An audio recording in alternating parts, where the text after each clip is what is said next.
Ang kwentong ito ay hango sa totoong buhay. Karanasan ito ni Samuel, taong 1958. Mindoro.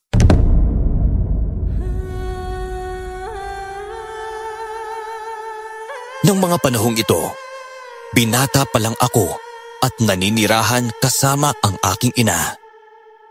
Isa sa pinagkakakitaan ko noon ay ang pagmimina kasama si Tio Ernesto at ang anak niyang si Wilma.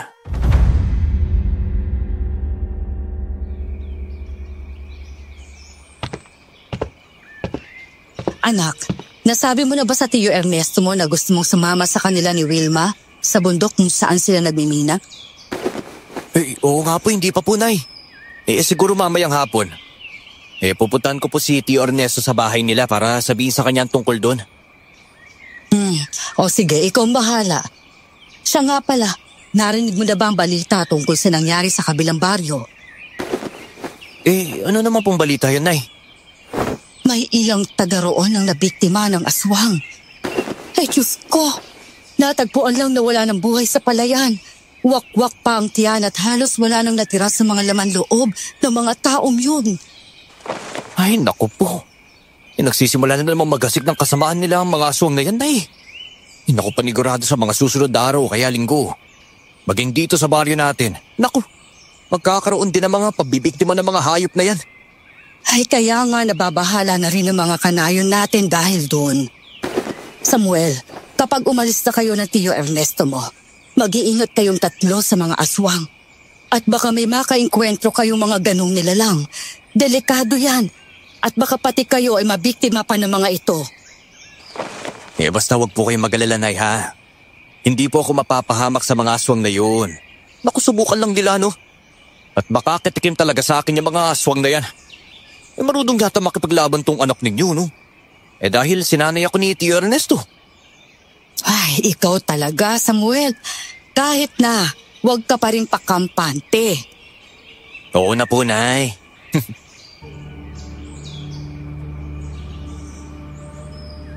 Hindi na umimik noon si Nanay. Kinahapunan, nagpaalam ako sa kanya na pupunta ako sa bahay ni Tio Ernesto para kausapin ito sa balak kong sumunod sa kanilang pagmimina. Hinayaan ako ni Nanay at pinagsabihan na huwag magpapagabi nang uwi, kaya tumangulang ako sa kanya. Pagkarating ko naman sa bahay ni Tio Ernesto, naabutan ko sila ni Wilma na nagkakape.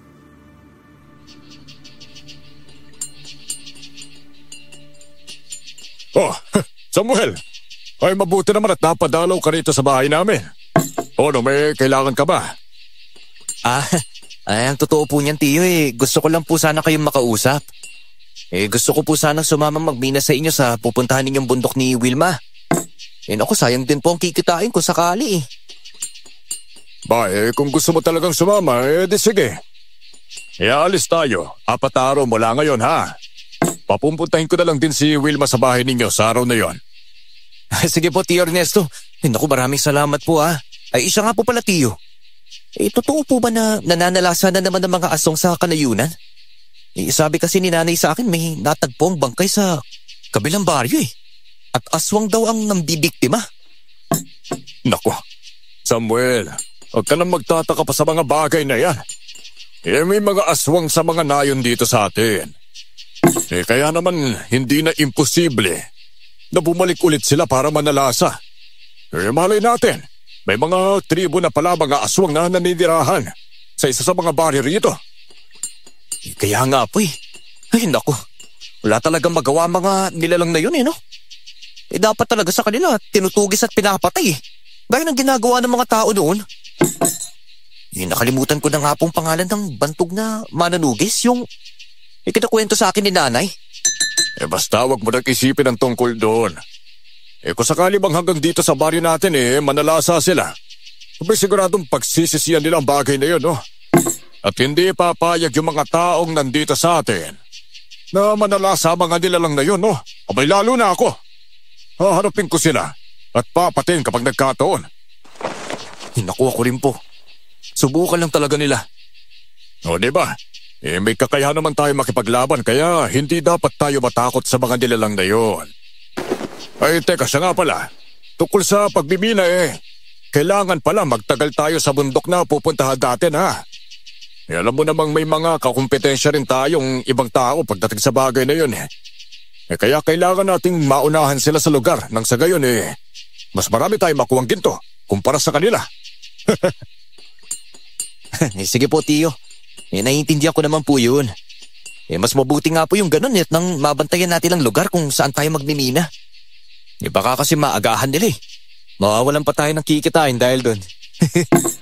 Yun nga din ang iniisip ko siya basta ha. Uunahan natin sila roon. Sige po. Naku, maraming salamat po, Tiyo ha. Mauna na po ako sa inyo. Maraming salamat po ulit. Sige Samuel, mag-iingat ka ha.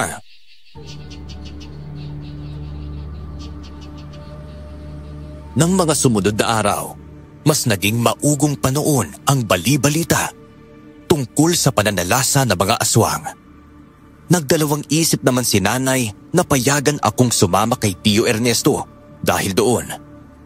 Kinausap ko naman siya tungkol sa bagay na iyon. At dahil sa pabibilit ko sa kanya, wala na ring nagawa ang aking ina kung hindi ang hayaan ako. Nang dumating nga ang araw na iyon, nagpunta si Wilma sa bahay namin. Gaya ng sabi ni Tio Ernesto sa akin. Uy, Kuya Samuel! Ako mabuti naman at naubutan kita dito sa labas ng bahay ninyo. Uy, Wilma! Pinapunta ka ba rito ni Tio Ernesto? Oo, Kuya. Pinapasabi lang po ni tatay na mamayang alas 5 na tayo aalis. Papunta dun sa bundok kung saan tayo magbimina. Malayo-layo pa po yun kaya kailangan natin manatili roon ng 1 linggo. O kaya naman higit pa. Para naman makarami tayo ng mamiminang ginto, no? Ayos lang naman po siguro sa inyo yun, no? Tsaka kay Tia Kana. Ay, naku naman, no? Nakausap ko na si nanay tungkol doon. Okay, sige, Wilma. Sabihin mo kay Tio Ernesto na paghahandaan ko na ang pag-alis natin, ha? Nasabi na rin naman sa akin ni Tio ang tungkol sa mga kakumpetensya natin mga minero, kaya tama si Tio na kailangan nating bantayan para hindi tayo maunahan ng mga yun. Oo nga po, Kuya Samuel. Yun din yung sinabi ni tatay sa akin, Naku, paniguradong marami rin sila dun. Kaya siguradong wala na tayong makukuhang ginturon kapag naunahan nila tayo. Kaya nga, mananatili tayo roon ng mga ilang araw at gabi para hindi tayo masalisihan ng mga kakumpetensya natin, Kuya. Tama nga yun. Mas mabuti nga yun, Wilma. Sige na po, Kuya Samuel. Pumunta na lang po kayo sa bahay namin mamaya, ha? Hihintayin ka po namin ni tatay. Sige, Wilma. Naku, swerte talaga ni Tio Ernesto sa'yo. Dahil masipag ka rin maghanap buhay. Oo naman, Kuya. Lalo na't kailangan, Siya, alis na po ako. Kita na lang po tayo mamayang hapon, Kuya Samuel. Okay, sige. Mag-ingat ka. Opo.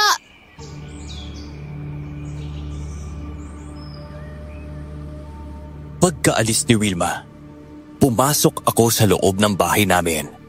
Inihanda ko na ang mga gamit na dadalhin ko noon para sa aming pag-alis. Naidlip lang din ako at nang magising ako mga bandang alas 4 ng hapon, nagpasya na akong kumain. Saktong natapos na ako sa pagkain nang dumating si nanay.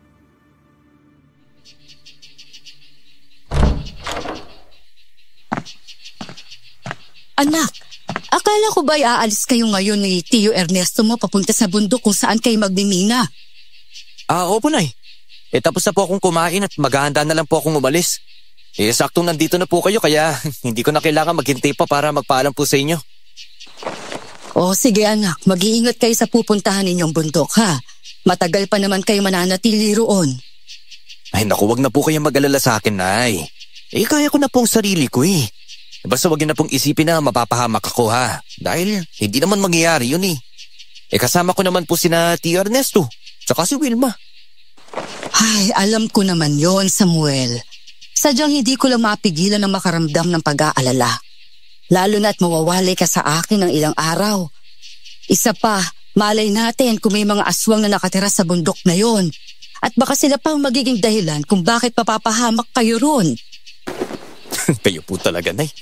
Kung ano-anong iniisip ninyo eh.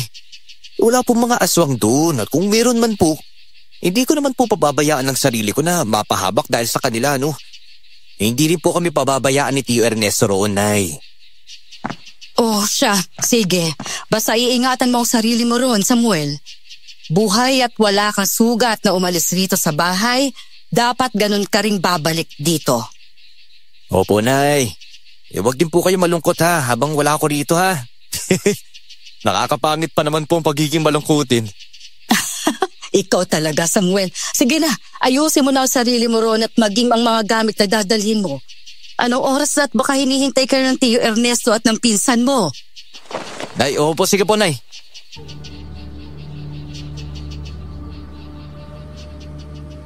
Nagpaalam na ako noon kay Nanay at umalis sa bahay namin.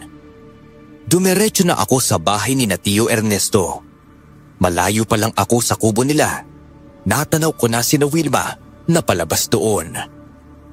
Nang makita nila akong dalawa, kinawayan ako ng pinsan ko. Dahil doon, binilisan ko ang paglakad hanggang sa makalapit na ako sa kanila.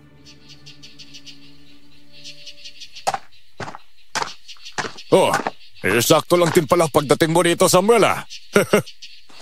Oo nga po, Tio Ernesto. Nag-usap pa po kami ni Nanay dahilan para matagalan po ako eh. Ay nako, mabuti naman at hindi ka na talaga pinigilan ng nanay mo ngayon, no? Alam mo naman si Ate Kada, labis kong mag-alala yun sa'yo eh. Lalo na't kayong dalawa lang din ang magkatuwang sa buhay, hindi ba? Hindi po, Tio. Pinag-iingat lang po ako at baka may aswang nga daw po sa bundok na pupuntahan natin. Ay naku, yan talagang si Ate Kada. Ano, alis na ba tayo? Iaabuti ng halos 1 oras ang paglalakad natin kaya siguradong gagabihin tayo sa daan. Sige po, Tio. Bilisan na lang po natin ang paglalakad natin. O siya, sige, tayo na. Opo, Tio. Sinabi ko na kay Wilma na bukas na lang sana tayo alis. Pero naisip ko rin baka maunahan pa tayo ng ibang minero dun eh. Mas mabuti nang doon na tayo matulog ngayong gabi para maaga tayo makapagsimula bukas. Yun na magiging gawain natin sa ilang araw na pananatili natin doon. Ay naku, tama nga naman po kayo, Tio. Tsaka isa pa, kailangan din nating bilisan ng pagbimina doon. Bago pa man makarating ang iba nating kakumpetensya. Oo nga, Samuel basta yun ang gagawin natin, ha? Sige po, Tio. Teka, Wilma. Uy, ayos ka lang ba? Kanina ka pa tumatihimik dyan, Ayos lang ako, Kuya Samuel. May iniisip lang ako eh. Tungkol dun sa sinabi mo kanina. Yung tungkol ba sa aswang? Oo, Kuya hindi rin kasi malabo yung iniisip ni Tia Kani. Paano kung tama nga na may aswang nga ron? Naku, Wilma. Huwag mo nang isipin ang tungkol doon. Binibigyan mo lang naman ng takot at pangamba yung sarili mo eh. Oo nga, tama si Samuel, Wilma. May aswang man doon o wala. Basta maging handa na lang tayo sa mga posibleng mangyari. Habang nananatili tayo roon. Kaya nga rin may mga dala akong itak para naman kahit papano may armas tayo panlaban sakaling mapahamak tayo roon.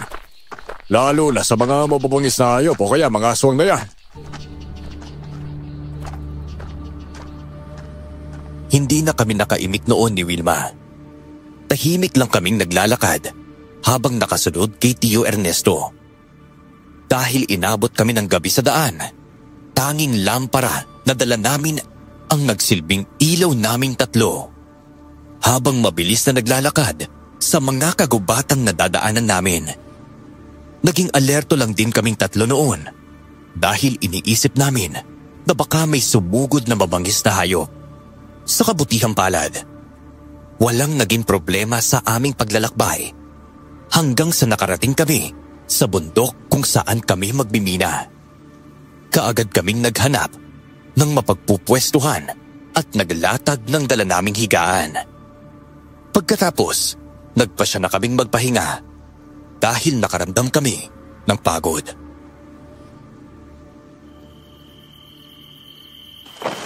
Oy Samuel, Wilma, mauna na kayong umidlip ha. Magmamatsyag lang ako ng ilang sandali at susunod na rin ako sa inyo matulog. Bakit po? May problema po ba, Tio? Mukhang hindi po yata kayo mapakali dyan. Wala naman, Samuel. Siguro, dahil kakarating lang din natin dito. Kaya ang bigat ng pakiramdam ko eh. Pero wag mo na lang isipin ang sinabi ko, ha? Baka kasi sabihin ninyong tinatakot ko kayong dalawa ni Wilma eh. Ay naku, hindi ka naman mag-isa, Tio eh. Kanina pa talaga ramdam ko na parang may nakamasid sa atin dito eh. Siguro ganun lang po talaga. Basta baguhan po sa isang lugar. Siguro kaya ganun nga. O siya.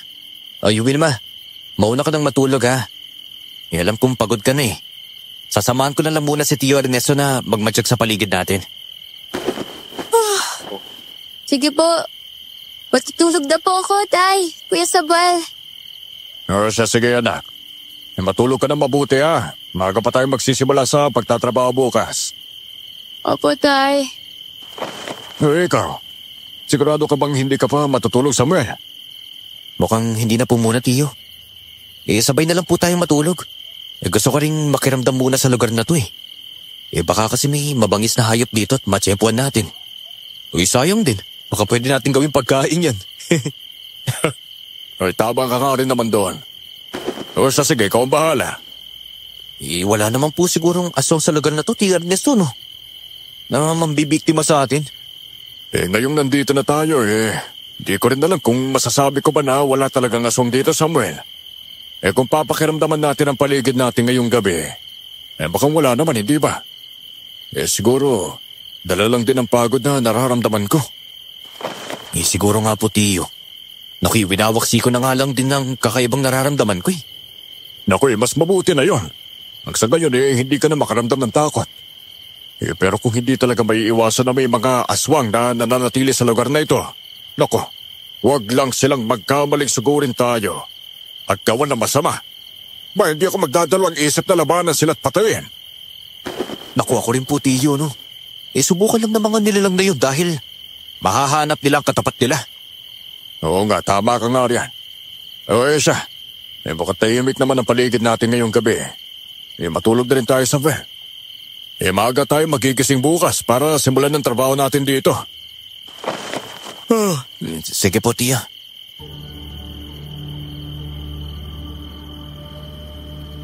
Mahimbing ang tulog naming tatlo noon dahil sa pagod na naramdaman namin. Kinaumagahan, maaga kaming nagising ni Tio at Wilma. Gaya ng napag-usapan namin, kaagad naming sinimulan ang pagmimina roon. Hindi naman kami nabigo dahil may mga ilang ginto rin kaming nakuha sa unang araw namin doon. Ganoon na lang ang tuwa namin dahil wala pang ibang minero ang nagagawi roon. Dahilan para masolo talaga namin ang lugar.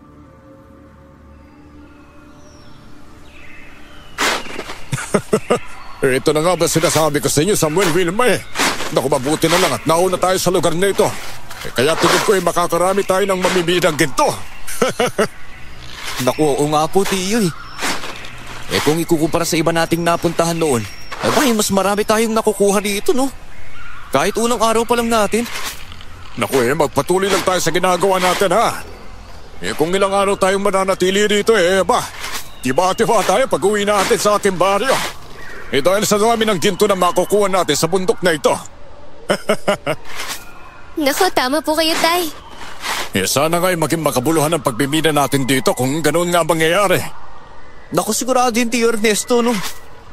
Kung magpunta man ng iba nating mga kakompetensya dito, naku, nauna na tayong makakuha ng maraming ginto Tama ka nga, Samuel. Sige na, pag-igihan pa natin ang pag-uukaya at ang makapagpahinga tayo kagad kahit isang oras lang bago magpatuloy ulit sa pagtatrabaho natin. Sige po, Tay. Masusunod po, Tio Ernesto. Naging maganda ang unang araw ng pagtatrabaho namin, maging ng mga sumunod pa. Payapa rin ang paligid namin tuwing gabi. Kaya inakala namin na wala na kaming magiging problema. Hanggang sa makauwi kami noon sa aming baryo. Nang ikatlong gabi na namin sa bundok na iyon, nagsimula akong makaramdam na parang may nagmamasid sa aming tatlo na ipinagsawalang bahala ko ng una dahil inisip ko lang na dahil sa pagod ito. Hanggang sa isang beses noon, hindi ako makatulog dahil may kakaiba kong naramdaman sa paligid namin. Dahil doon, minabuti ko munang umupo para matyagan ang paligid. Hanggang sa may napansin akong gumagalaw sa bahagi kung saan kami nagmina nina Tio Ernesto at Wilma. Teka sandali. Parang may mga tao ron sa miniminahan namin ni Tio. Nakasigurado ako sila ang kukompetensya namin kaya kailangan kong gisingin si Tio Ernesto. Tio Ernesto, gumising po muna kayo. Samuel. Teka, ano bang problema mo at bakit kinigising mo ko ha? Sarap sana ng tulog ko eh. Tio Ernesto, inahangal lang po ang boses ninyo. Baka marinig tayo ng mga taong naroon sa bahagi kung saan tayo nagbibina eh. Teka, tao? Anong ibig mo sabihin, Samuel? Tignan niyo po roon, Tio. May mga tao po roon na parang naghuhukay eh. Sigurado kong sila pong mga kakumpetensya nating mga minero. At naghuhukay sila sa bahaging yun kung saan tayo nangunguha ng maraming ginto. Teka, tignan ko nga. Tama ka nga sa sinabi mo, Samuel ah. Naku, hindi maganda ito. Kailangan nating itago ng mabuti ang mga nakuha nating ginto. Dahil baka may balak din silang nakawin ito sa atin eh. Naku, mauuwi sa walang paghihirap natin kapag nangyari nga yun. Sige po. Yan ang pagsusunod na gagawin natin, Tio Ernesto. Mukhang kailangan natin silang kausapin. Hindi ako makakapayag na makuha nila ang gintong pinaghirapan natin ukayan, no? Ako rin, Tio. Pero napapaisip din po ako eh. Bakit, Samuel? Gabi na po ito para magpunta sila rito at maghukay ng ginto, Tio eh. Wala pa silang dalang mga ilaw kaya mahihirapan po sila. Paano kaya kung mga aswang pala yan, Tio? Naku, Tio Ernesto. Baka may balak silang iba sa lugar na to. Baka may ililibing silang mga katawan ng biniktima nila. Naku, ewan ko nga sa mga taong yan. Mabuti pa siguro. Alamin na lang natin kung tama ang hinala natin sila ang mga minerong kakumpetensya natin, ha? O kaya yung mga aswang gaya ng sabi mo, Samuel. Sige po kung yan po ang gusto niya, Tio. Ito na po. Lapitan na po natin sila. Sige, Samuel. Ang mabuti pa, dalhin natin ang mga itak natin, ha? Dahil sa sinabi mo, mukhang kinutuban din ako ng hindi maganda eh. Sige po, Tio Ernesto.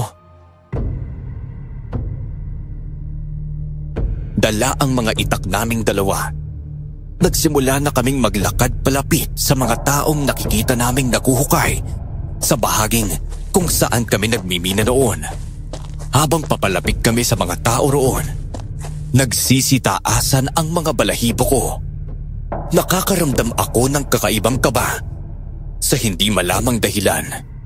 Nang halos 2 dipa na lang ang layo namin sa kanila ni Tio, napahinto kami sa paglalakad dahil may napapansin kami sa mga ito.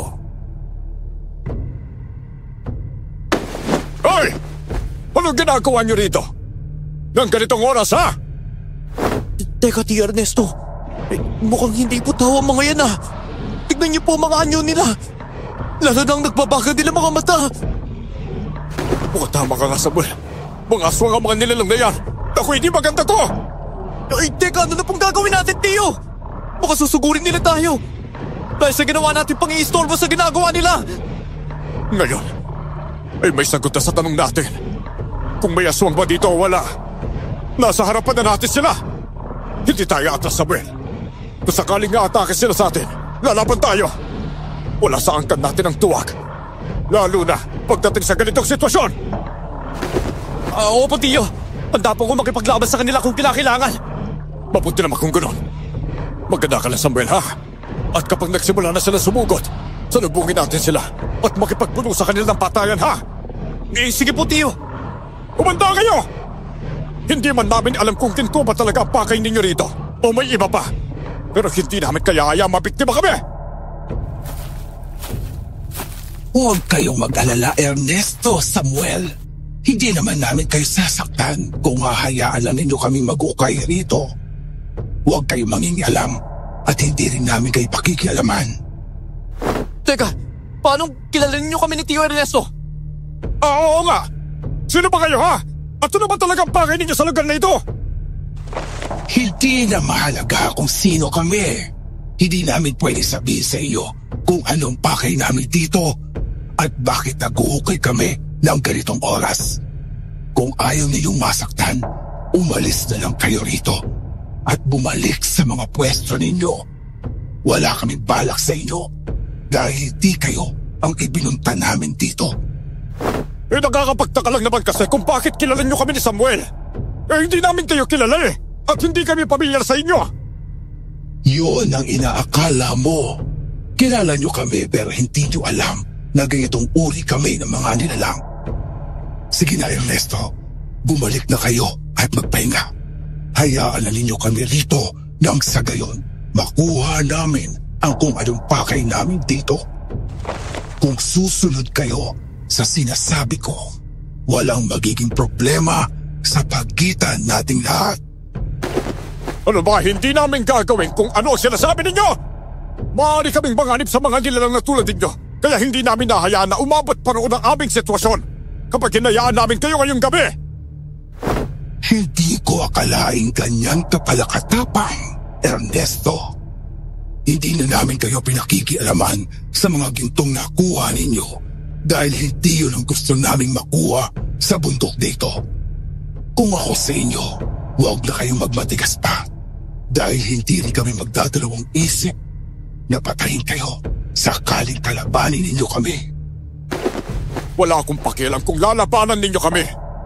Dahil handa rin kaming gawin ang bagay na yon. Samuel, ihanda mo sarili mo. At sigurado susugurin nila tayo. Opo, Tio! Nasa ganoong sitwasyon kami nang dumating si Wilma. May hawak din siyang itak at mabilis siyang lumapit sa amin. Napailing na lang kami ni Tio dahil nagising pala siya. Pero wala na rin kaming nagawa pa. Dahil handa rin makipaglaban sa mga aswang ang pinsan ko. Nagsiangilan nga noon ang mga nilalang. At walang ano-ano, mabilis silang sumugod sa amin. Gaya ng sabi ni Tio Ernesto, sinalubong namin sila at nagsimulang makipaglaban sa kanila. Wilma! Ikaw na sa isang aswang na yon! At kami nang bahala ni Samuel sa apat pa! Opo, Tay! Akin na po yung dalawa. At sa inyo na po yung dalawang iba pati, Ernesto. Sige, Samuel. Mas mabuti pa nga kung ganoon. Huwag kayong magdadalawang isip na patayin sila. Kung hindi natin sila mapapatay, tayo madedehado. At baka tayong magawa nilang paslangin. Opo! Gagawin ko po ang sinabi ninyo, Tio. Pumunta kayo sa akin. Kapag nahuli ko kayong dalawa, patagain ko ang buong katawan ninyo hanggang sa mawalan kayo ng buhay. Huwag nating hayaang mangyari yun, mga kasama. Sila ang dapat nating patayin dahil hindi sila mapakiusapan. Hindi kami nakikinig sa mga aswang na halangang kaluluwa. Lalo na at hindi namin alam ang bagay ninyo sa lugar nito. Hindi nga ninyo kailangan malaman ang tungkol doon. Basta hindi ginto ang bagay namin dito sa pagkakataon ito. Ayaw na namin makipagkumpitensya sa inyo, Ernesto, sa pagmimila ng ginto dahil mas malaga ang hinahanap namin. Teka, anong ibig sabihin? Huwag na nating patagalin pa ang laban sa kanila, mga kasama. Kailangan natin makita ang hinahanap natin ng walang ibang sagabal. Patayin natin sila bago pa man may dumating na iba pang kalaban. Hindi na kami tinigilan ng mga nilalang na yun at sunod-sunod nilang kaming inatake. Dahil doon, itinuon na lang namin ang aming atensyon sa pagkikipaglaban sa kanila. Nagawa namang pabagsakin ni Wilma ang aswang na kalaban niya nang mataga niya ng ilang beses sa bandang liig. Nagalit ang iba pang mga aswang kaya mas naging agresibo sila. Pinagtulungan namin ni Wilma ang dalawang aswang na kalaban ko hanggang sa nagawa naming tamaan ng mga taga ang mga ito sa kanilang likuran at dibdib. Patuloy pa rin nakikipaglaban si Tio Ernesto sa dalawang nilalang hanggang sa napabagsak niya rin ang isa sa kanila nang mataga niya ito sa lalamunan. Hindi ko inaasahan noon na maitutulak ako ng kalaban naming aswang, dahilan para mahulog ako sa hukay nila. Kuya Samuel! Samuel! Ayos ka na ba riyan? Teka, sandali lang. Tatapusin ko lang ang aswang na ito, ha? At tutulungan kitang mag-alis dyan! Ayos lang naman po ako rito, Tio Ernesto! Mahihirapan lang po akong makaakyat. Dahil malalim na po palang nahukay ng mga aswang na yan.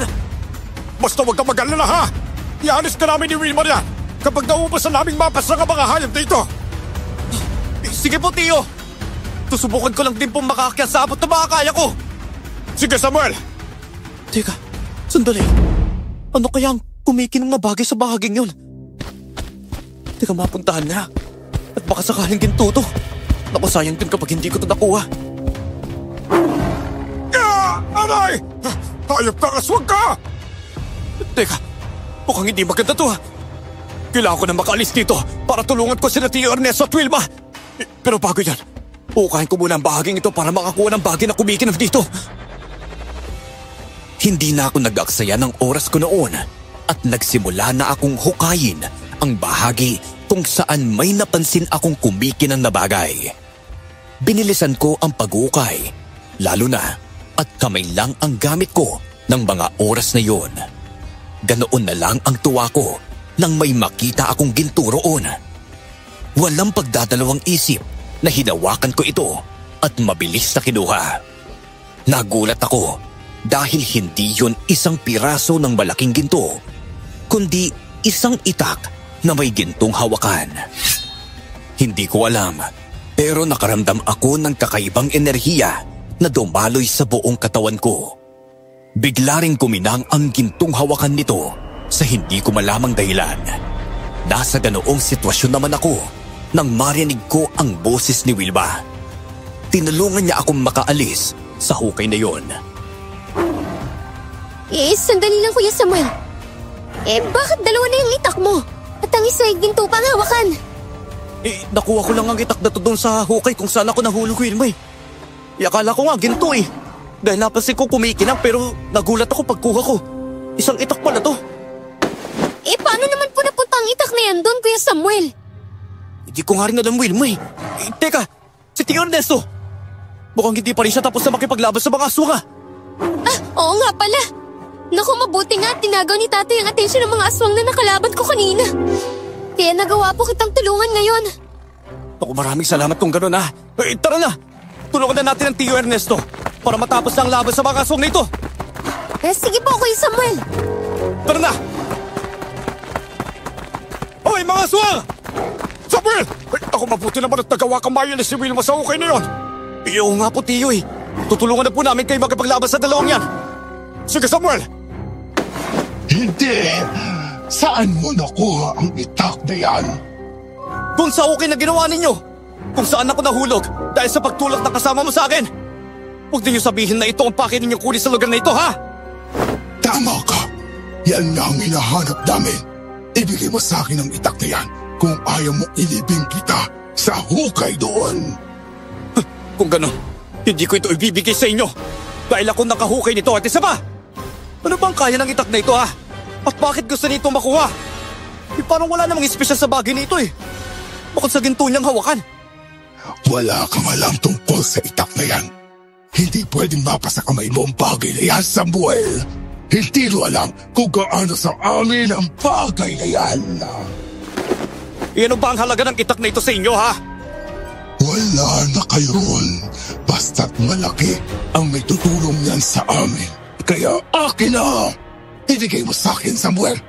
Gagawin namin ang lahat kapalit ng bagay na yan. Kung gusto ninyo, papalitan na lang namin ng maraming ginto. Samuel, huwag na huwag mong susundin ang sinasabi niya, ha?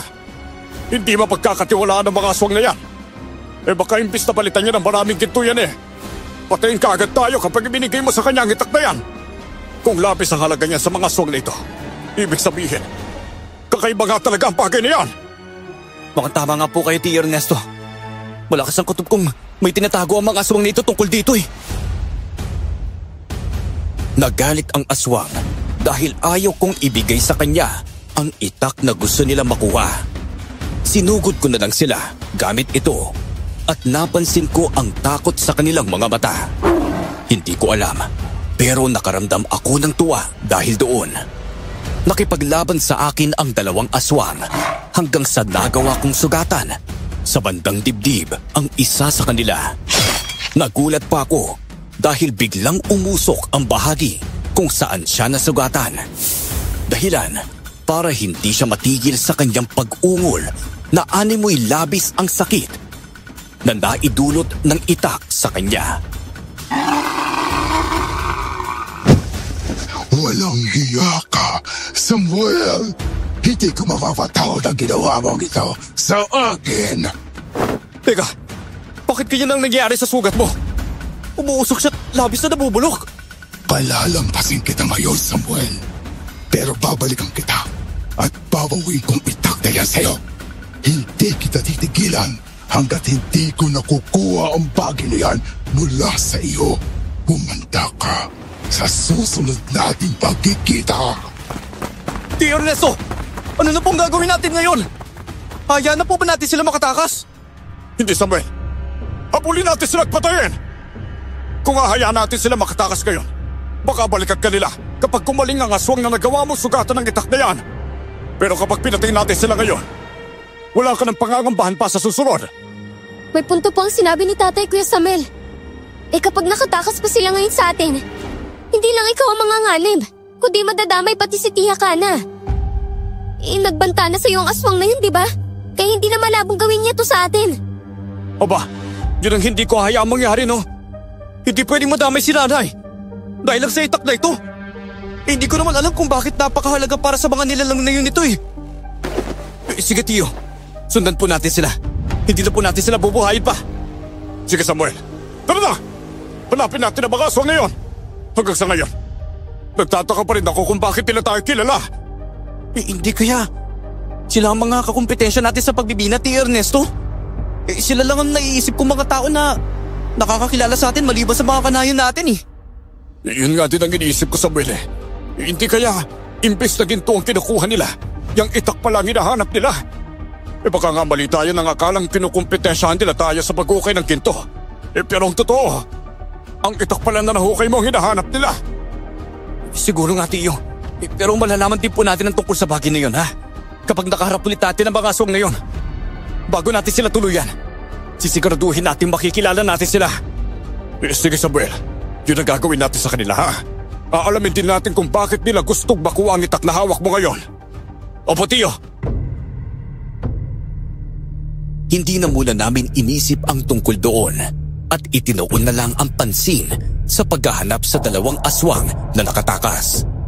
Sinuyod namin ang gubat kung saan namin sila nakitang pumasok. Naging alerto kaming tatlo, lalo na at nakaririnig kami ng mga kaluskos sa aming paligid.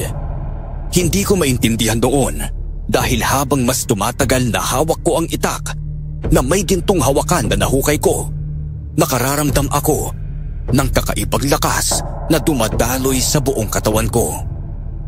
Pakiramdam ko rin ay may kasama akong nasa likuran ko lang, kaya hindi ko ramdam ang kahit na anong takot sa mga susunod na mangyayari sa amin doon.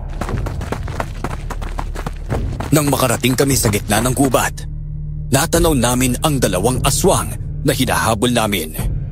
Nagulat kami ni Tio nang makitang nakikipaglaban ang mga ito sa iba pang mga aswang. Tay, bakit nakikipaglaban ang mga aswang na yun sa mga kalahi nila? Oo nga po, Tio Ernesto. Hindi ba dapat nagtutulungan sila? At hindi nagpapatayan lalo na pagkauri lang din naman po sila. Naku hindi sa lahat ng oras ay magkakampi ang mga aswang, Wilma, Samuel. Gaya ng mga tao, nag-aaway rin ang mga ito. Lalo na kung nagkakaroon ng hitwaan ang malalakas at mahihinang uri ng mga aswang. Yun nga lang, mas dehado lang talaga ang mahihina dahil mabilis silang magagapi ng mga kauri nila. Teka, ang ibig niyo sabihin, Tio Ernesto, posibleng may hinang uri ng mga aswang ang nakalaban natin kanina? Marahil ay ganun na nga. At ang kalaban nila ay mas malalakas sa uri sa kanila. Naku, may kutubo ko.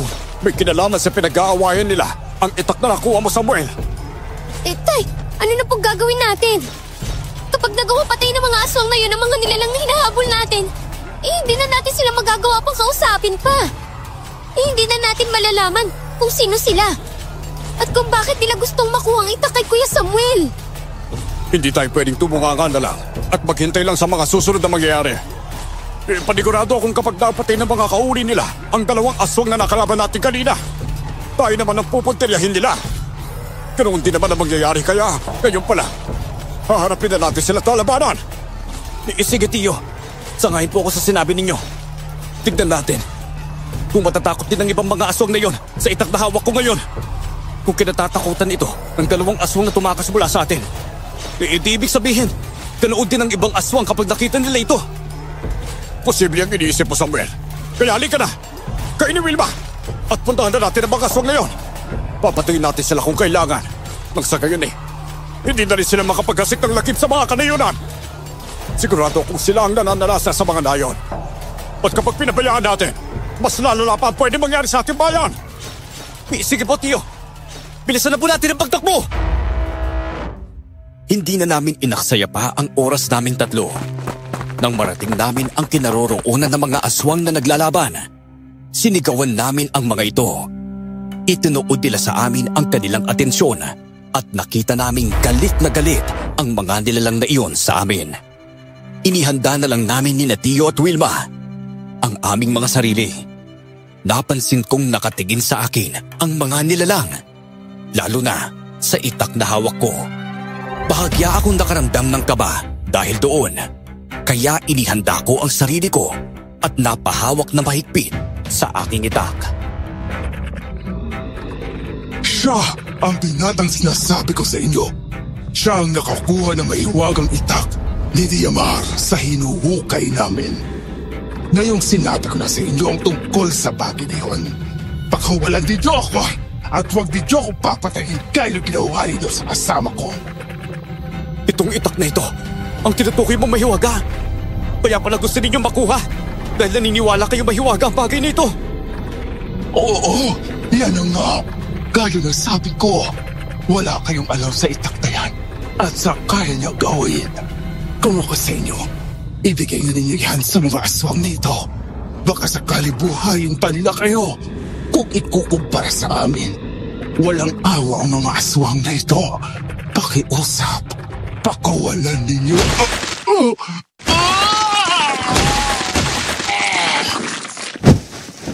Hindi! Pinagutas siya ng ulo ng kauri niya! Samuel! Wilma! Mukhang tama ang mga aswang na yan sa sinabi niyang walang awa ang mga nilalang na ito! Oo nga po, Tay. Mukhang tama rin po ang sinabi ninyo kanina sa amin ni Kuya Samuel. Marahil, inapapabilang sa mas malakas na uri ang mga aswang na ito kumpara sa mga aswang na nakalaban natin kanina. Kung ganoon, kailangan natin mas maging maingat sa kanila, ha? Maganda kayong dalawa. Hindi rin ako pwedeng magkamali sa iniisip kong pinuno ang mga aswang na ito. Marahil, may mga kasamahan pa mga ito na papunta rito at sila ang ibang kalaban na tinutukoy ng mga aswang na yon. Ayos ka lang ba, Kuya Samuel? Oo, Wilma. Ayos lang ako. Hindi ko alam kung bakit kinakabahan ako ngayon ang hindi ko rin alam ang dahilan dagdag pa ron. Nanginginig ang buong katawan ko. Huwag kang matakot, Kuya Samuel. Kung totoo nang mahiwaga ang itak na hawak mo, ibig sabihin, may kakayanan yan lalo na kung gusto makuha ng aswang na ito. Hindi rin siguro basta-bastang itak lang yung hawak mo Tama si Wilma, Samuel. Labanan natin ang mga aswang na ito at huwag nating hayaan na makuha nila ang itak. Paniguradong kapag tumagal ang labanan, malalaman at malalaban natin ang hiwaga ng itak na yan. Baka ang bagay pang yan ang makatulong sa atin para mapuksa ang mga aswang na ito. Sige po, Tio Ernesto. Nang sugurin kami ng mga aswang, kanya-kanya na kaming pakikipaglaban sa kanila. Dahil sa dami nila, sabay-sabay silang umatake sa amin.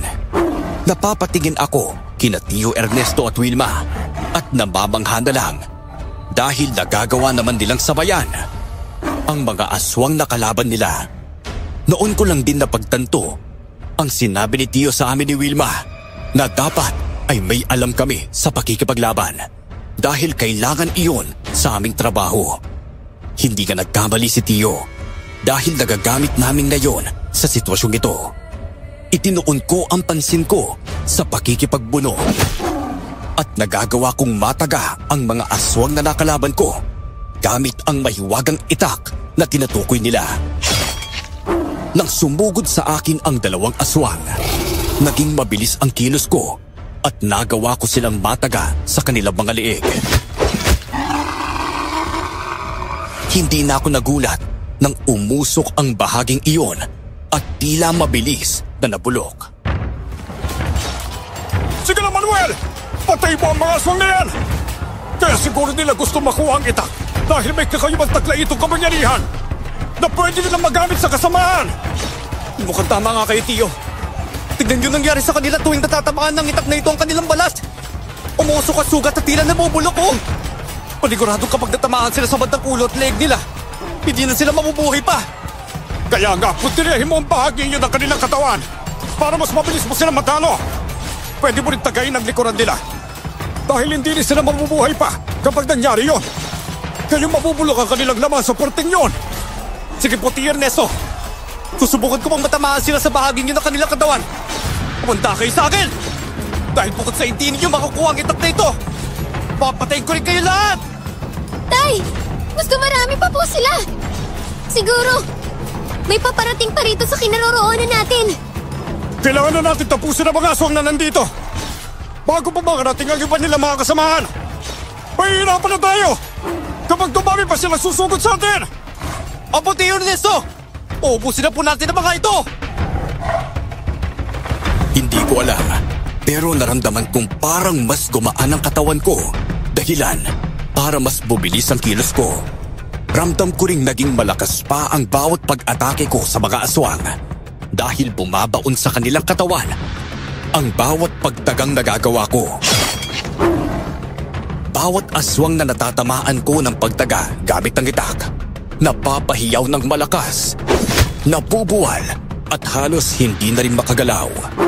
Hindi ko sila tinitigilan hanggang sa nakuha kong mapatumba ng mabilisan ang 5 aswang na kalaban ko. Napatingin ako sa iba pang aswang at nakita ko ang takot sa mga mata nila dahil sa nakikita nilang nangyayari sa kanilang mga kasamahan. Samuel, mukhang nagdadalawang isip na ang mga aswang na sumugod sa iyo.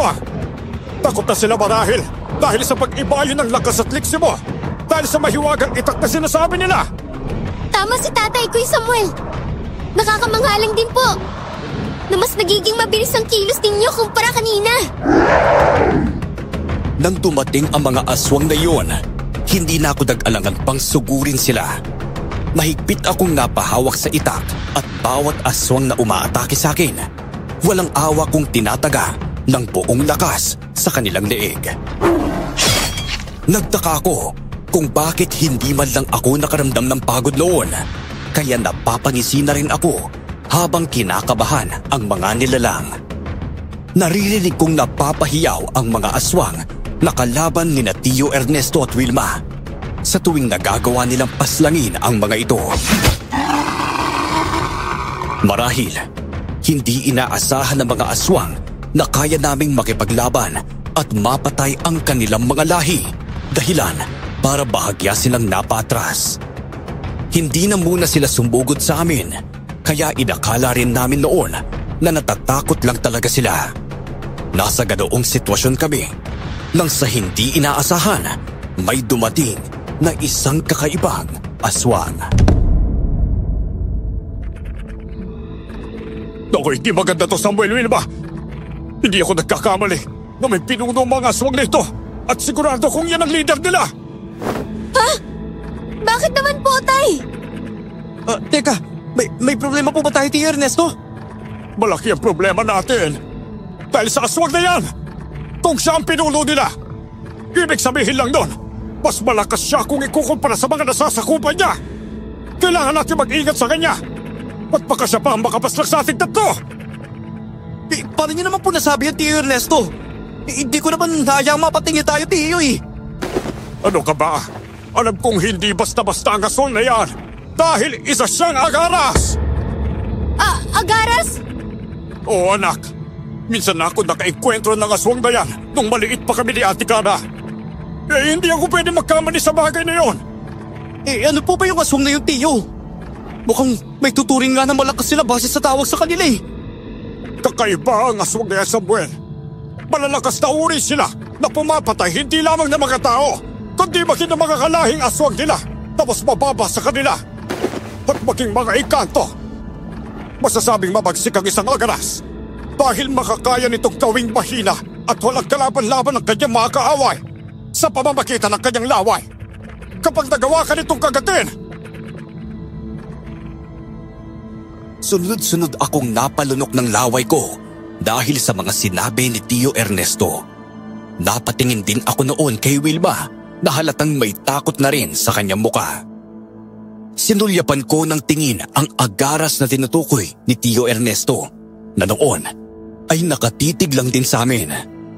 Pinagmasdan ko siya ng mabuti at kakaiba nga siya kumpara sa mga nasasakupan niyang mga aswang. May makisig siyang pangangatawan at may maitim na balat. Nagbabaga rin ang kanyang mga mata at nakalabas ang matutulis niyang mga ngipin. Maging ang buhok nito ay kulay puti at hindi may pagkakailang siya talaga ang namumuno sa mga aswang na iyon. Nakahanda lang kaming tatlo noon dahil alam naming ilang sandali lang. Kapag sumenyas na ang agaras na pinuno ng mga aswang, siguradong magsisimula na ulit kaming makipaglaban. Sa wakas, natagpuan din namin ang mahiwagang itak ni Tiamar. Pinata, walang masasaktan sa inyo kapag binigay mo sa akin ang hawak mong itak na yan. Pangako, makakauwi kayo ng ligtas sa baryo kung saan man kayo naggaling at hindi kami mananalasa roon. hindi mo makukuha sa akin ang itak nito. Ang mas mabuti pa, patayin kita kesa mapa sa kamay mo ang mahiwagang itak na ito na sinasabi ninyo. Teka, ibig sabihin, kayo nga nagkahasik ng kasamaan sa mga kanayunan. Bakit nyo ginawa yun, ha? At ano ba talaga ang kahalagaan ng itak na ito sa inyong mga aswang, ha? Oo, kami nga may kagagawan ng pampipiktima sa mga kanayunan. Aswang kami, kaya natural lang sa amin ang pumatay ng mga tao at gagawin silang pagkain. Ang tungkol sa itak, mas mabuti na rin siguro hindi ninyo malaman kung ano ang kaya nitong gawin, kung sino ang nagmamay-ari nito at saan talaga ito nagmula. Kung hindi mo sasabihin sa amin, mas hindi mo makukuha ang itak na ito. Matapang kang binata ka. Kung hindi mo ibibigay sa akin ang kusa ang bagay na yan, kukunin ko na lang. Sanay ako makipaglaban, kaya hindi problema sa akin yon. At isa pa, marami kami at tatlo lang kayo. Kaya madali lang sa amin na patayin kayo. Kung inaakala mong papayag kami na mangyari yun, pues, nagkakamali ka! Marami man kayo, pero hindi kami natatakot sa inyo! Kaya namin kayong ubusin patayin! Paglakas naman ang loob mong sabihin yun, ah! Binigyan ko kayo ng pagkakataon para iligtas sa mga sarili ninyo, pero nagmatigas kayo! Dahil doon, hindi na ako magdadalawang isip. Nagtapusin kayong tatlo! Kaya-kaya naming lumaban sa'yo. Kahit gaano pa kayo karami. Hindi ninyo hahabulin ang mahiwagang itak na sinasabi ninyo kung hindi kayo napapahalang magiging banta ito sa inyo, hindi ba? Pues, kung ayaw niyo talagang ibigay, simulan na natin ang laban! Tingnan natin kung makakaligtas pa kayo sa mga nasasakupan ko mga aswang. Sinayang lang ninyo ang buhay ninyo para sa isang bagay na wala rin kayong kaalam-alam. Tama ka. Kaya nga alamin namin kung ano nga pa ang hiwaga ng baki nito at pinag-aagawan ng mga nilalang na katulad ninyo. Alam kong higit pa sa kakayahan ng itak na ito ang habol ninyo. Sige na! Simulan na natin makipagpuno at nang malaman kung sino ang natitirang matibay. O sige! ibibigay ko sa inyo ang labanan na hinihingi ninyo. Mga kasama, sugurin ang tatlong yan! Siguraduhin ninyong papatay ninyo ang mga yan. At wala kayong ititira, lalong-lalo na ang binatang may hawak ng mahiwagang itak ni Diamar! Nang magsimulang sumugod ang mga alagad ng Agaras sa amin, sinalubong namin sila. Itinuon ko ang buong pansin ko sa pakikipaglaban sa mga aswang na umaatake sa akin. Napasigaw ako noong maramdaman kong tila may tumutusok sa kanang kamay kong nakahawak sa itak. Hindi ko mapigilan ng sarili ko at parang may sariling buhay ang mga kamay ko na walang tigil doon sa pagtaga sa bawat aswang na nakakasalubong ko. Nanlaki ang mga mata ko nang makita kong parang may mga sangang gumagapang mula sa aking kamay hanggang sa braso. Kahit na ganoon, patuloy pa rin ako sa pakikipaglaban. Napansin ko ang galit ng pinunong Agaras sa tuwing nagagawa kong patayin sa pamamagitan ng isang pagtagalang ang mga alagad niya. Kalaunan, naubos ko ang mga aswang na sumusugod sa akin at nagulat ako dahil mabilis na nabubulok ang mga katawan ng mga ito na tila ilang araw nang namamatay. Samuel! Anong nangyayari sa'yo? Kuya Samuel! Bakit ganyan ang kamay ninyo? Parang may bumaon na maliit na sanga hanggang sa braso ninyo. Hindi ko rin alam kung bakit nangyari ito sa akin. Bigla ko na lang naramdaman na tila may tumutusok sa kamay hanggang sa braso ko. Naku, nagulat na lang din ako nang makita nga ito eh. Nakakapagtaka din kung bakit ganyan ang nangyayari sa mga aswang na nagawang sugatan ng itak na yan. Marahil kaya natatakot ang mga aswang na masugatan sila gamit ang itak na yan, Kuya Samuel. Dahil alam nila kung ano ang mangyayari sa kanila. Mukhang tama nga si Wilma, Samuel. Kung hindi ko lang maintindihan ngayon, kung bakit ganyan ang nangyayari sa iyo. Yan ay dahil hindi siya ang pinili na mahiwagang itak na yan. Bilang bagong nagmamay-ari sa kanya, sabihin na natin, siya ang magiging susunod na manunugis ng mga aswang. At iba pang elemento, magpapos ang ilang dekada nang huli itong nagkaroon ng tagapangalaga. Anong ibig mo sabihin, gaswag ka? Kung sana ibinigay ninyo sa akin yan, hindi na sana kayo naguguluhan pa ngayon. Sana ako na lang ang bagong nagmamay-ari niyan. Hindi ko rin po alam kung bakit nangyari ito sa akin, Tio Ernesto. Wilma, pakiramdam ko, kasama ako sa labanang ito eh. At hindi na ako natatakot sa mga nilalang na to. Wala rin akong pakialam kung marami pa silang darating. Dahil may kung anong nagsasabi sa akin na mauubos ko silang patayin sa pagtulog ng itak na hawak ko. Mabuti kayo, Samuel. Mas madidiskubre mo pa ang kayang gawin ng itak na yan. Kaya nagsabi ko sa iyo, kung mahiwaga nga ang bagay na yan, ibig sabihin, kayang matalo ng taong may hawak ng itak na yan ang mga aswang na ito. Tay! Tignan niyo po roon, oh! May mga aswang pa pong paparating. Hindi na yata nauubos sa mga aswang na to eh. Kahit ba napas lang na natin ang iba sa kanila. Kaya nga, mas kailangan din natin pinasan ang pagpasla sa mga aswang na ito. Kayo na pong bahala sa mga aswang nito, Tio Ernesto. Wilma, ako nang bahala sa mga paparating pa. Teka, sigurado ka ba, Samuel? Baka mapahamak ka sa mga nilalang na yun eh. Lalo na't mas marami sila. Opo, Tio, sigurado po ako na makakaya ko po silang lahat. Huwag po kayo mag-alala sa akin. Sige, ikaw ang bahala ha. Nagtaka kami noon dahil sa sinabi ng pinuno ng mga aswang. Makalipas ang halos 2 minutong namutawi ang katahimikan sa pagitan naming lahat. Binasag na ito ng Agaras. Nanatili lang kaming alerto noon ni Tio at Wilma. Lalo na at naghihintay na lang ng senyales mula sa pinunong aswang ang mga natitira pa nitong alagad. Kung sana ay hindi ninyo pinakialaman ng mga aswang na gustong kumuha ng itak na yan. Kanina pa sana namin nakuha yan sa kanila. Kayong napas lang na sila. Ang mga alagad ko. Ibig sabihin, ikaw palang nag-utos sa patayin ng mga aswang na yun. Siguradong hindi mo nasasakupan ang mga nilalang na yon. Kaya ganoon ka ng kadali para sa'yo na iutos ang kamatayan nila. Paano ko sila magiging katribo kung dati silang mahihinang tao na naging aswang lang dahil sa hawa sa kanila?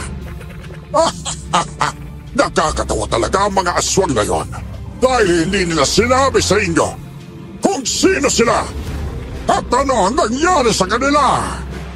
Ano pong ibig ninyo sabihin? May alam kayo tungkol sa mga aswang na yon? Ang mas mabuti pa, sabihin ninyo sa amin. Hindi na namin sila nagawa makausap pa tungkol doon dahil pinatay na sila ng mga alagad mo. Kaya nga nagsabi ko, tao sila na naging aswang. Ibig sabihin, nahawahan lang sila kaya mahihina silang nilalang. Kaya nila gustong makuha ang itak at kung saan minahan sila naghahanap dahil gusto nilang maging malakas. Nalaman nilang malaki ang may tutulong sa kanila ng mahiwagang itak na pagmamay-ari ng isang engkantong mandirigma na ipinagkatiwala sa isang manunugis ng aswang na naging bantog ng kapanahonan niya. Teka, ibig sabihin, tama ang hinala namin. Sila ang mga itinuturing naming kakumpetensya na nakakilala sa amin. Kaya alam nila ang pangalan namin ni Samuel. Tama rin kami na hindi pala ginto ang hinahanap nila. Dahil ang itak na tinutukoy mo, ang gusto nilang makuha. Marahil ay ganoon nga. Sinusubaybayan na namin sila simula noong mahawahan sila ng mga alagad ko. Dahil napagpat sila sa aming dayon, inakala namin mapagkakatiwalaan sila kapag ginagawa namin silang kalahi namin. Pero, traitor lang din pala sila dahil mas gusto nilang patayin kami. Lalo na ako, gamit ang may wagang itak. Ngayon, alam ko na kung bakit gusto nilang mapasakamay nila ang itak na hawak ni Samuel. Yun pala sanang magiging proteksyon nila sa inyo. Tama nga kayo. Nang mabalitaan nilang dito nakabaon ang mahiwagang itak, nagpasya silang pumunta rito para hukayin niyon. Ang liit nga ng mundo. At pagkakataon na rin mismo ang nagpalapit sa inyo dahil na tiyempong nandito rin kayo para magpina. Hindi ko rin akalain na kayo pa ang makakakuha ng itak. Eh sana, nang unang gabi pa lang na narito kayo, pinatay na namin kayo! Hayop ka! Kaya pala kakaibang nararamdaman namin ng gabing yun! Minamatyagan pala ninyo kami! Hindi ko alam kung anong hiwaga ang bumabalot sa itak na ito. Pero dahil alam ko na rin kahit papano ang epekto nito sa mga aswang na tulad ninyo, sisiguraduhin kong hindi mo ito makuha sa akin! Handa akong patayin kayo! Makuha lang ang itak na yan! Kapag napasa kamay ko yan, alam kong hindi na magaganib ang lahi namin. Mas magiging malakas pa ako dahil walang sino mga aswang ang mangangahas na kumalaban sa akin kapag nangyayari nga ang bagay na yon. Ba't hindi ko papayagang manghari sa mga kalayunan ang galit na aswang na tulad mo? Papatayin kita bago pa man mangyari ang kung ano mang binabalak ninyo! Dito! Bahay na! Sumugod na tayo sa kanila! Sinugod din na Tio at Wilma ang mga aswang na alagad ng Agaras. Pinuntirya ko naman ang pinuno ng mga aswang. Pero nagawa akong harangan ng mga alagad niya. Napakuyom ako ng palad ko dahil sa galit at inis, lalo na. At naririnig kong napapahalakhak ang pinunong Agaras. Hindi ko rin alam kung bakit may kung anong nag-uudyok sa akin na paslangin ang mga aswang, lalo na ang kanilang pinuno. Tipong may malakas na enerhiyang kumakawala sa mahiwagang itak na hawak ko dahil mas bumabaon pa ito sa braso ko. Sa pagkakataong yun, hindi ko naramdam ang sakit ng pagbaon nito. Bago mo ako magawang patayin, dadaan ka muna sa mga alagad ko! Alam nila kung paano poprotektahan ang pinuno nila! Humanda ka lang talaga sa akin, ayop ka! Tatapusin ko mga alagad mo at isusunod kita sa kanila! Hindi ka makakatakas pa sa gabing ito nang sa gayon ay matigil na rin ang pambibiktima ninyo sa mga kanayunan! May mga napaslang na kayo, kaya hindi ko nahahayaan na madagdagan pa ang mga napapatay ninyo habang nababuhay pa kayo! Yon ay Ay kung makakaya mo, binata, hindi ibig sabihin ay malakas ka na dahil ikaw ang may hawak ng mahiwagang itak ng engkantong mandirigma na si Diamara na ibinigay niya sa bantog na manunugis sa sinandang Tiago. Mahina ka kumpara sa matandang yon, kaya hindi mo ko matatalo. Kung yun ang iniisip mo, pues, nagkakamali ka! Wala kang alam kung sino ang binatang may hawak ng mahiwagang itak na sinasabi mo! Ngayon, alam ko na kung bakit siyang sinasabi mong susunod na manunugis. Dahil siya ang pinili ng itak! Marahil, ito ang pamamaraan ni Tandang Tiago na ipamana sa ika-4 na henerasyon ng kadugo niya ang mahiwagang itak na hawak niya noon! Teka, ang ibig mo sabihin, kadugo ng matandang yon ang binatang ito? Ang Tandang Tiago na tinutukoy mo ay isa sa mga ninuno ng angkan namin. At tama ka, isa nga siyang bantog na manunugis noong kapanahunan niya. Samuel, marahil ay siyang tinutukoy mong naikwento sa iyo ng iyong ina noon. Tama ka nga, Tiyo. Siya nga yun. Hindi pwede mangyari ito! Marahil ay pinaglalaroan ninyo ako! Hindi ko alam na ang itak pa lang niya nang nawala noon na pinag-uusapan natin dito. Sa tagal ng panahon, ay ibinaon na sa limot ang kwentong ito tungkol sa kanya. Pero ngayon, muli pa palang mauungkat. Kaya pala matapang din ang pinatang ito. Dahil nasa dugo ninyo ang pagiging manunugis. Pero kahit na ganon, sisiguraduhin kong hindi kayo magtatagumpay na mapatay ako. Mahina ang bata yan kung ikukumpara sa akin.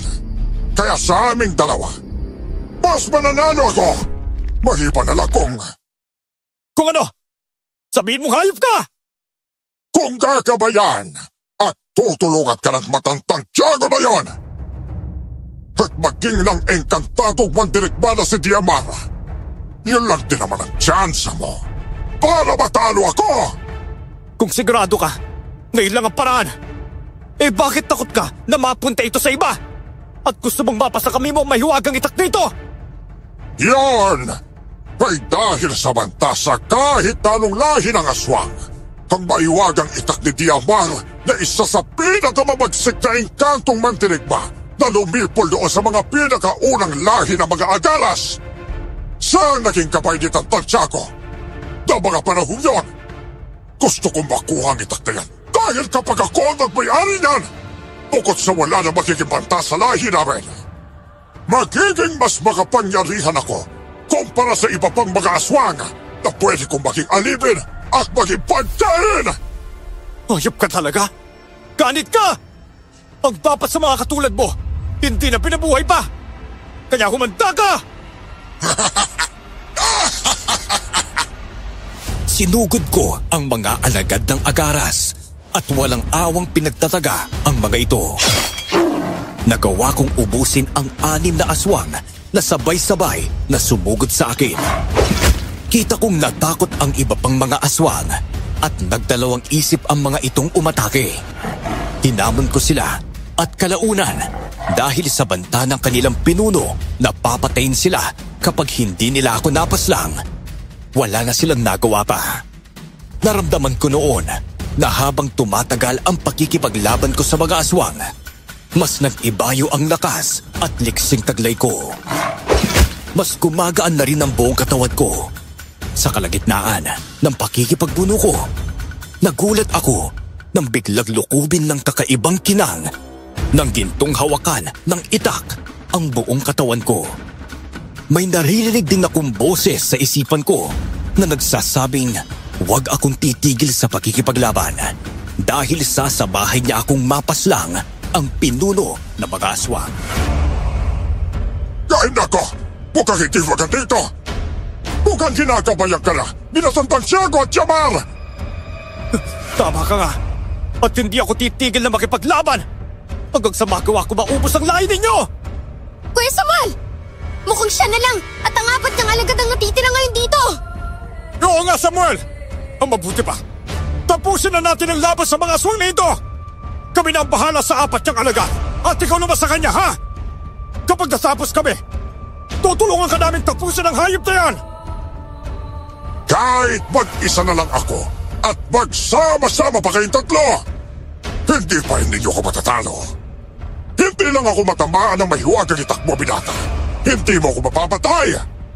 Sisiguraduhin ko pupatuloy ko ang kamay mong may hawak ng bagay na yan kapag nagkaroon ako ng pagkakataon. Sige, kung yan ang gusto mo.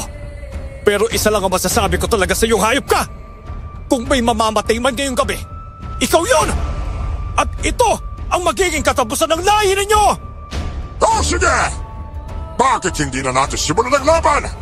Sugurin sila! Patayin ang dalawang kasamahan ng binatang ito! At ako na ang bahala sa kanya! Ipapatikim ko sa inyo kung gaano kabagsik ang isang agaras! Sige! Hindi kita atras ang hayop ka! Sisiguraduhin kong hindi na mabubuhay ang ganit at walang pusong aswang na tulad mo sa mundog to! Mabubulok ang katawan mo dahil sa itak nito! At mabubulok naman ang kaluluwa mo sa impyerno! Buong tapang at lakas kong hinarapan ang pinunong agaras. Dahil alam kong mas malakas ito kumpara sa mga alagad niya, hindi ako nagpakita ng kahit na anong pag-aalinlangan habang nilalabanan ko siya. Napapangisi siya sa akin habang iniiwasan ang pagtaga ko sa kanya. Pero hindi ako tumigil sa pag-atake. Mabilis ang kanyang kilos, kaya medyo nahirapan din akong sundan siya. Pero kahit na ganoon, wala sa isipan ko ang sumuko na lang. Kaya mas binilisan ko rin ang aking pagkilos at mas nilakasan ang bawat akma ng pagtaga sa aswang. Pakiramdam ko nga noon ay nag-iibayo pa ng husto ang aking kakayahang pisikal. Isinaalang-alang ko lang doon ang sinabi ni Tio Ernesto tungkol sa kakayahan ng agaras. Kaya nag-iingat din akong hindi niya magawang makagat. Hindi may pagkakailang magaling kang makipaglaban, pirata. Pero kahit na ganoon, hindi sasapat ang kakayahan mo para matalo ako. Hindi mo nga magawang tamaan ako ng pagtaga. At kung ganyan lang tinaman, mabilis kitang matatalo. Hoy! Huwag mong balitin ang kakayahan ng kalaban mong agaras ka! Kahit kaano ka pa kalakas, may kahinaan ka ring hayop ka! Patapusin namin itong apat na alagad mo at isusunod ka namin! Sige! Kung gusto rin din yung tanasin ang hirap na pinararanas ko sa binatang ito, hindi ako magtatalawang isip na gawin yon! Sa ngayon, kami na muna maglalaban! Kuya Samuel! Mag-iingat ka sa pakikipaglaban sa aswang na yan! At huwag mo nga hayaang mapatay ka niya, kuya! Oo! Hindi mangyayari ang bagay ni Wilma.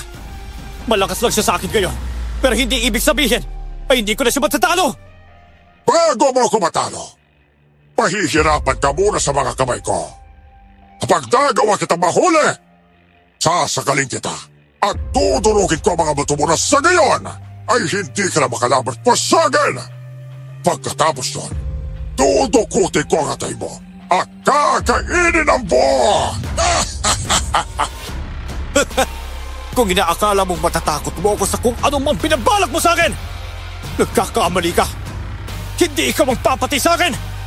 Hawak ko ang itak na kinatatakutan mo. At kapag matamaan ka nito, siguradong maghihina ka na. Lalo na kapag tinatag ko ng tagaan yung buong katawan mong hayop ka. Mabubulok ka gaya ng kaluluwa mong susunugin sa ilalim ng lupa kapag nagawa kitang pastangin. Huwag ka ng puro salita lang, pinata! Ipakita mong kaya mong gawin kung ano man ang sinasabi mo!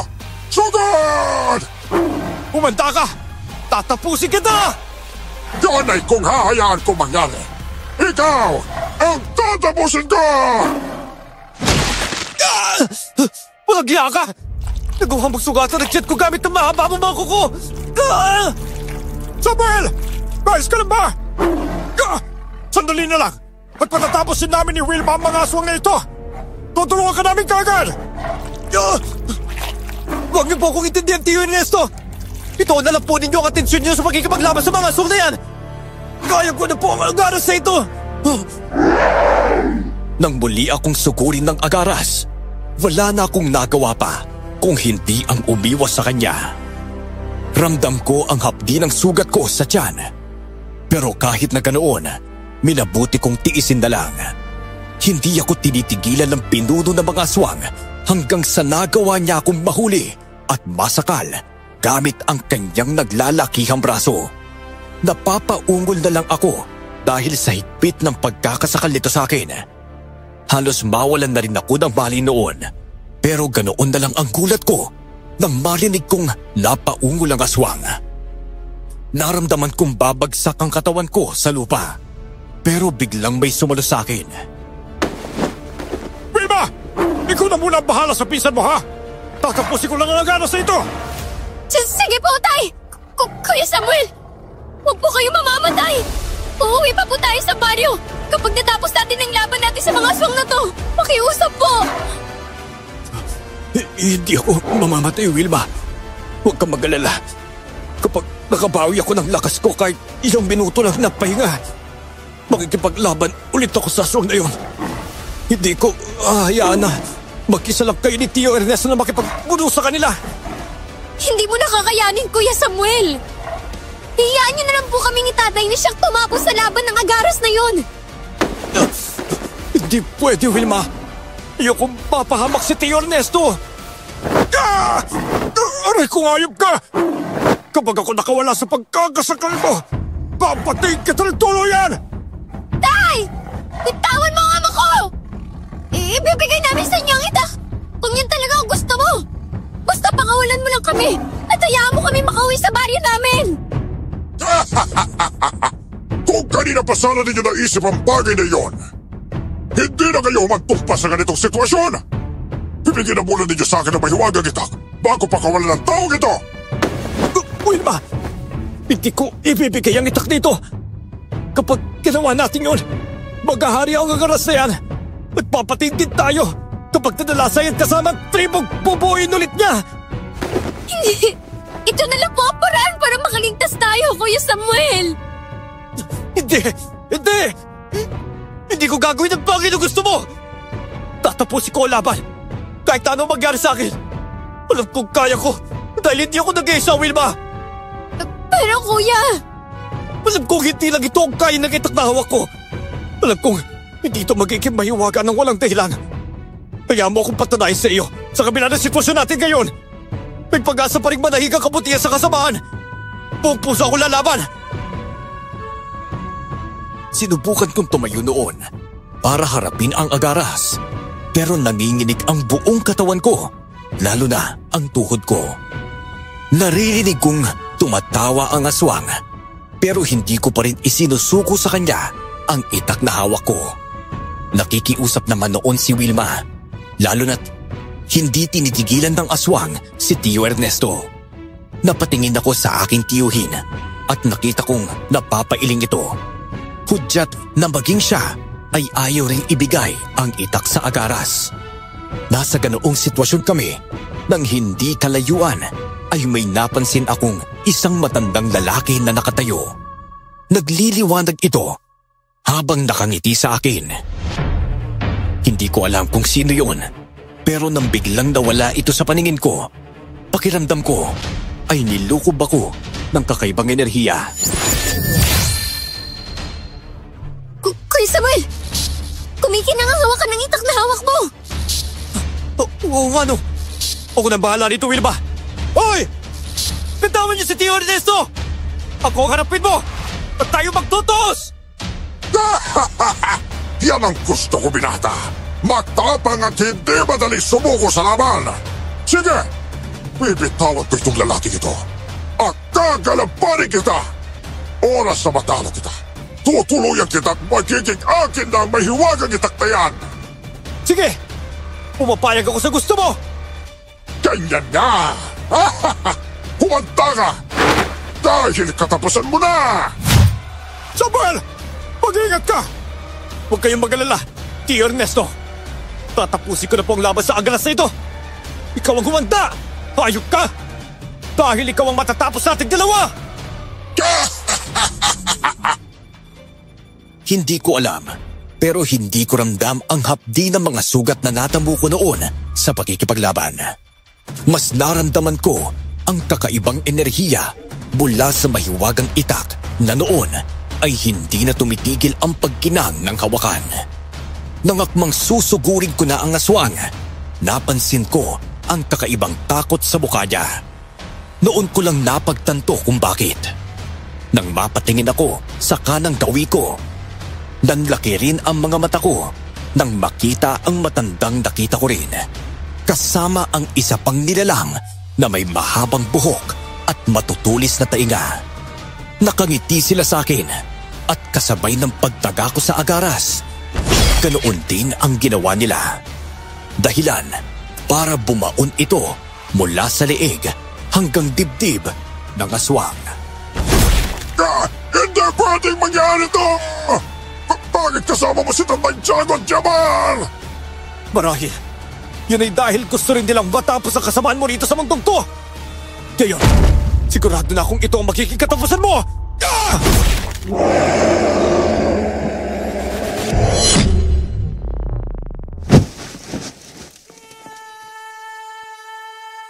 Tio Samuel, Wilma, tapos na po ang laban. Tignan ninyo, at nakahiwalay na ang ulo ng agaras sa kanyang katawan. Mabubulok ng hayop na yan. Naku, hindi! Samuel! Wilma! Tulungan mo ang pinsan mo! Opo, Tay! Pinanghirahan na po ako, Tiyo. Gusto ko lang pong magpahinga matapos ang naging laban ko. Teka sandali! Bubuhatin kita ha, at babalik tayo kung saan tayo natulog ha. Doon ka magpapahinga hanggang sa makabawi ka ng lakas mo. Sige po, Tiyo. Ako na lang bahala sa katawan ng mga aswang nito ha. Bukas na bukas din, uuwi na tayo. Wala na akong pakialam sa gintong makukuha pa natin dito. Basta, ang mahalaga ay makauwi na tayo ha. Magpapahinga ka noon. At nang sa ganun ay kumaling ang mga sugat na natamo mo. Tiyo pong bahala, Tiyo Ernesto. Naku, maraming salamat, Samuel. Dahil nagawa mong patay ng aswang na yon. Ako na magpapaliwanag kay Ate Kana kung ano nangyari dito ha. Yun ang huling narinig ko noon bago ako mawalan ng malay. Nagising na lang ako kinabukasan na nasa bahay na ako. Ramdam ko noon ang sakit ng buong katawan ko. Lalo na ang bandang tiyan kung saan nagawa akong sugatan ng aswang. Dahan-dahan akong bumangon at sakto namang dumating sina Tio Ernesto at Wilma. Hinayaan kami ni Nanay na mag-usap at pinaghanda na lang kami ng makakain sa kusina.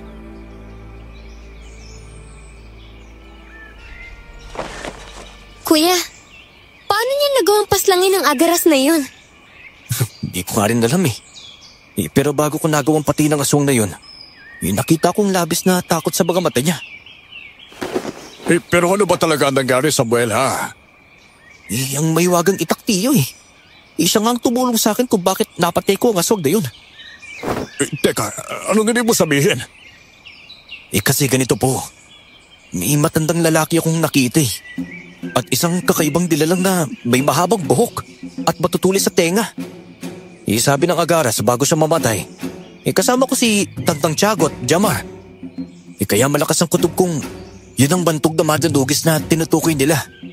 At maging ang engkantadong mandirigma na nagmamay-ari ng mahiwagang itak. Nakuy, marahil ka doon nga, Samuel. Kung ako sa'yo, alagaan mo na maigi ang itak na nahukay mo, ha? Bukod sa ninuno natin ang dating tagapangalaga niyan malaki rin na may tutulong yan sa hinaharap, lalo na sa'yo. Isa pa, huwag ka na mag-alala, ha? Sinabi ko na sa ina mo ang lahat ng nangyari. Naibigay ko na rin sa kanya ang pera na kinita natin sa mga gintong nakuha natin doon. Talaga po. Naku, maraming salamat po, Tiyo ha. Naisip kong gamitin ang itak na ito sa kabutihan. Gusto ko rin maging isang manunugis ng mga aswang. Naku, ikaw ang magdedesisyon ng landas na tatahakin mo, Samuel. Kung yan ang gusto mo, nandito lang ako na aalala at susuporta sa iyo, ha? Hindi basta-basta ang naging karanasan natin sa bundok dahil sa mga aswang na yon. Kaya naiintindihan kita kung pipiliin mong sundan ang landas ni Tandang Tiago. Sige po, Tio Ernesto. Maraming salamat po sa inyo, ha.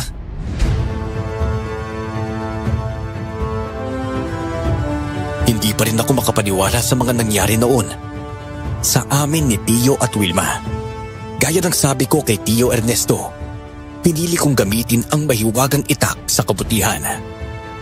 Tinahak ko ang landas ng pagiging isang manunugis ng aswang at sumali sa mga grupong may katulad kong hangarin.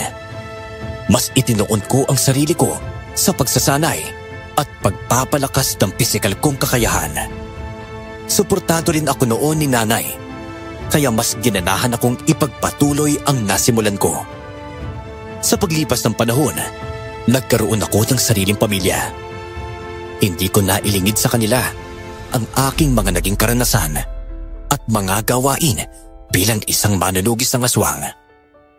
Lalong-lalo na at ako ang binatang nakahukay ng mahiwagang itak ng bantog na manunugis.